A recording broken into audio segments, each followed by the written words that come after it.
Apakah pantas orang model begini adalah cucu Nabi? Ya, ya. Sangat tidak pantas kan? Apakah Nabi mengajarkan model begini?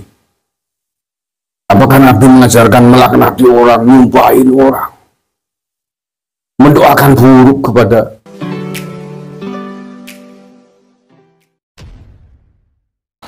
Assalamualaikum warahmatullahi wabarakatuh. Jumpa lagi dengan saya di channel Gagasan Progresif 79. Sahabat sebangsa dan setanah di mana saja Anda berada. Kali ini ada salah satu ulasan video terkait dengan kelakuan oknum habaib. Ini katanya sebuah cerita dari temannya yang pada suatu waktu itu ditelepon oleh seorang oknum habaib ya. Dia ditelepon tetapi itu teleponnya tidak diangkat. Ya, akhirnya ya Habib itu sepertinya geram dan katanya nantang adu keramat, adu doa ya, keramat ya, kesaktian lah ya, dan bahkan katanya ya mengancam bahwa nanti itu bakal lumpuh seluruh tubuhnya itu. Dan tetapi ya cerita dari sahabatnya ini ya, hingga setelah lama kejadian di telepon itu juga tidak ada kejadian apa-apa ya, karena memang hal-hal yang seperti ini kan hanyalah sebuah cerita-cerita ngeyel yang kadang memang sering terlontar dari mulut oknum-oknum habaib ya, cerita-cerita yang sudah seringlah kita mendengar yang cerita yang aneh-aneh ya dari oknum-oknum habaib. Dan ulasan dari orang ini memang semakin menunjukkan bahwa memang banyak kelakuan-kelakuan ngeyel, aneh dari sebagian oknum-oknum habaib yang ini sangat tidak sesuai dengan prinsip-prinsip ajaran Islam yang diajarkan oleh Nabi Muhammad SAW. Padahal mereka ini selalu mengaku-ngaku sebagai suriat Nabi. Cerita tadi, ya cerita yang salah seorang habaib yang menelpon ya terhadap seseorang itu, lalu kemudian tidak diangkat, akhirnya habaib ini geram, ya tentu pasti kita tahulah kenapa. Kalau ada orang ditelepon tidak mau diangkat, ya biasanya karena kita tidak mau terganggu, ya. Artinya bahwa kita sudah menduga apa yang mau disampaikan oleh orang tersebut itu pasti sesuatu yang sangat tidak nyaman menurut kita, sesuatu yang tidak strike, atau artinya yang tidak ada gunanya lah menurut kita, ya. Nah itulah yang terjadi.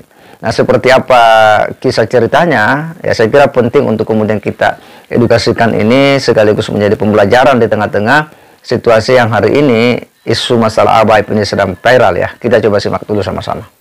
Keduanya menceritakan tentang perilaku orang yang mengaku habib tetapi kurang ajar, kelakuannya kurang ajar. Ya, teman saya orang Banyumas semuanya.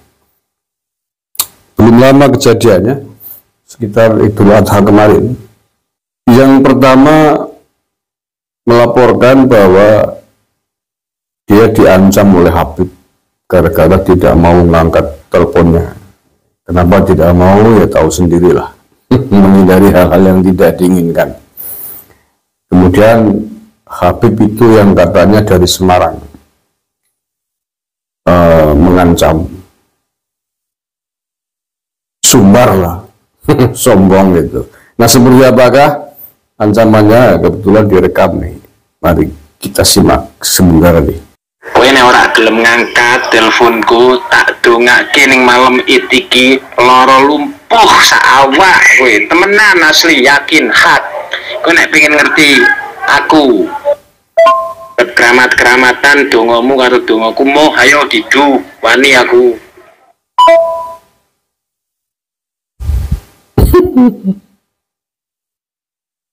Keramat-keramatan dongamu karo dongaku moh ayo didu wani aku. Ini bahasa Jawa ya. Yang tidak tahu bahasa Jawa tak terjemahin nih. Artinya dalam bahasa Indonesianya begini, kalau kamu tidak mau mengangkat teleponku, tak doakan, asli serius, lumpuh seluruh tubuh. Keramat-keramatan dongamu karo dongaku moh ayo didu wani aku. Nah kalau mau nantang keramat-keramatan atau sakti-saktian antara doaku dengan doamu, itu dia nantang, ayo diadu gitu. Nah, apakah pantas orang model begini adalah cucu Nabi? Ya, ya, sangat tidak pantas kan? Apakah Nabi mengajarkan model begini?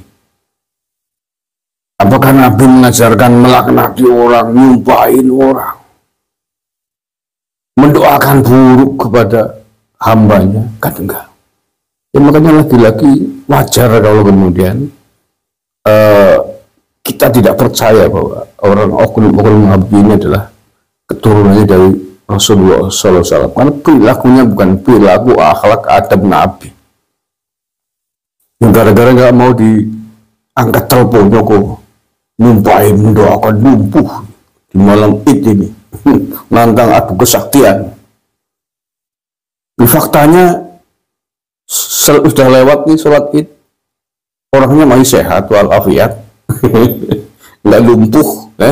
Ini yang mungkin dengerin nih oknum Habib yang sesumbar sombong mendoakan buruk dan nantang adu kesaktian. Orangnya masih sehat sampai hari ini, udah lewat berapa hari nih, udah semingguan sholat Idul Adha.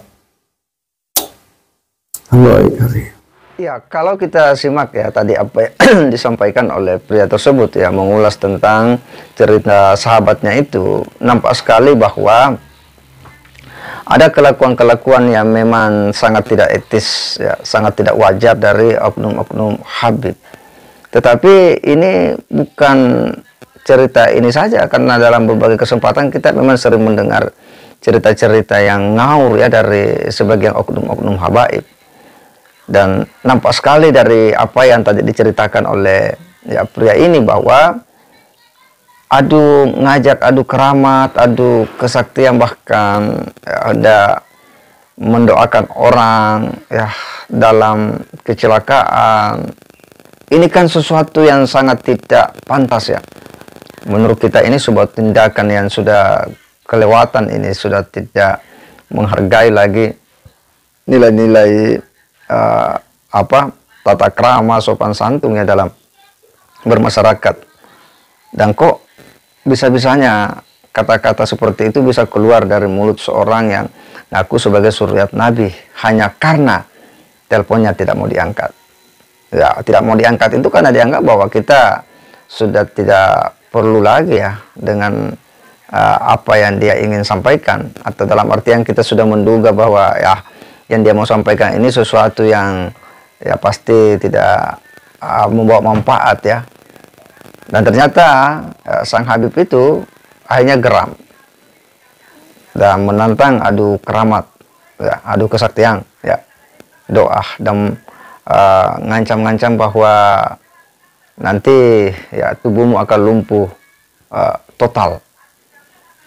Kok bisa orang mendoakan kepada ya musibah-musibah seperti itu, mendoakan orang ya agar sakit ya, mendoakan orang agar celaka? Ini bukanlah contoh yang diajarkan oleh baginda Nabiullah Muhammad SAW. Jelas ini bertentangan dengan prinsip-prinsip agama.